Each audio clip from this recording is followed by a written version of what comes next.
to know now. If, for instance, when regulations are put in place, everything is put in place,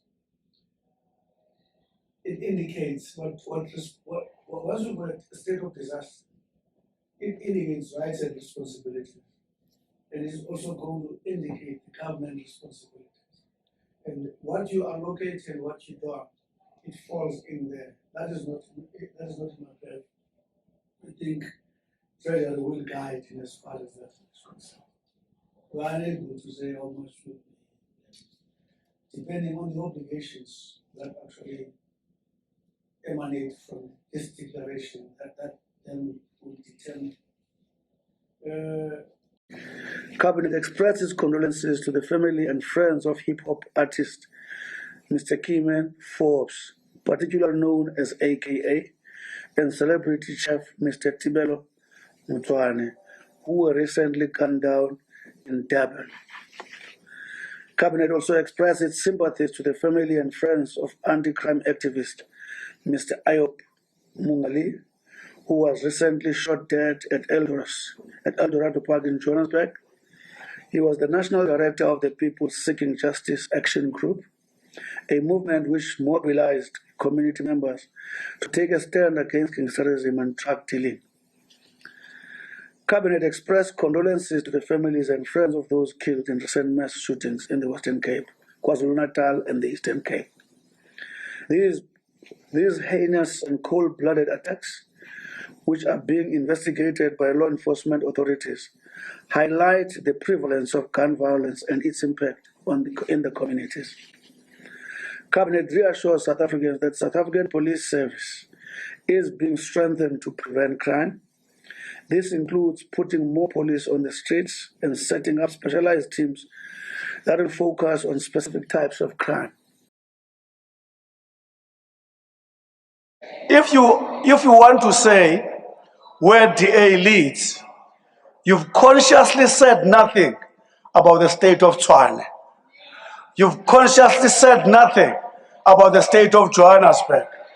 You've consciously said nothing about the fact that one of your mayors have dropped the ball in the street because of no less than 100 billions unauthorized expenditure. That is a DA mayor. Again, when you say DA does well, it's because you're obsessed in a very blindfolded way with this metro, which has passed the test of racial exclusion. All black townships here in this metro, services are in a dire state. You go to Khayelitsha, you go to Philippi, you go to Guguletu. I have been in those townships, Honorable Stays. The police stations are in a dire state. Everything, right?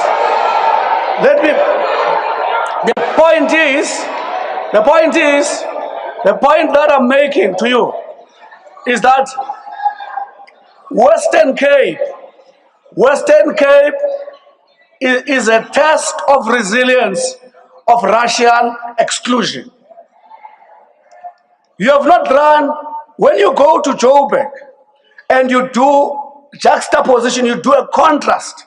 When Joburg was run by the African National Congress, look at the financial ratios. You will never pass the test of financial management as the time Pakstow was running Joburg. You can go to Tshwane when Tshwane was run by Sputla Ramkhupa. You look at the financial ratios, you look at the focus, you look at the transformative program. There can be no comparison. You know what? It's because you deny facts, right? Fortunately,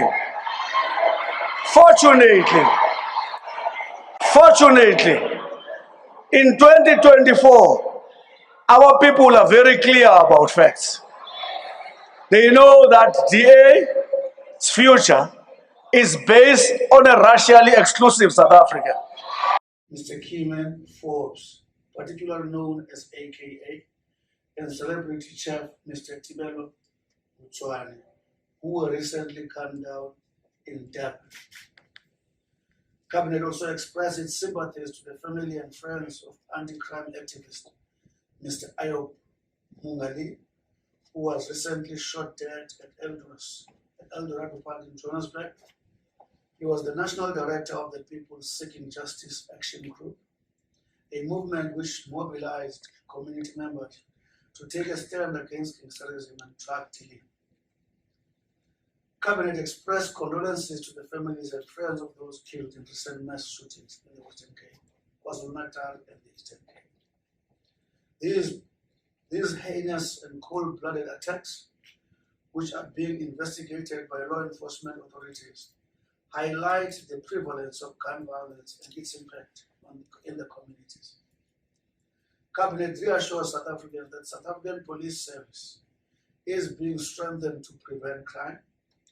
This includes putting more police on the streets and setting up specialized teams that will focus on specific types of crime. South Africa will also use data-driven methods in a more sophisticated way to identify and target crime hotspots. The SAPS is intensifying operations to detect and remove illegal firearms and ammunition from the hands of criminals. The police have in the past 12 months permanently removed 65,519 firearms from circulation. Although we accept more still needs to be done in this area. Government calls on all citizens and community structures to work together with their local SAPS to drive crime out of communities.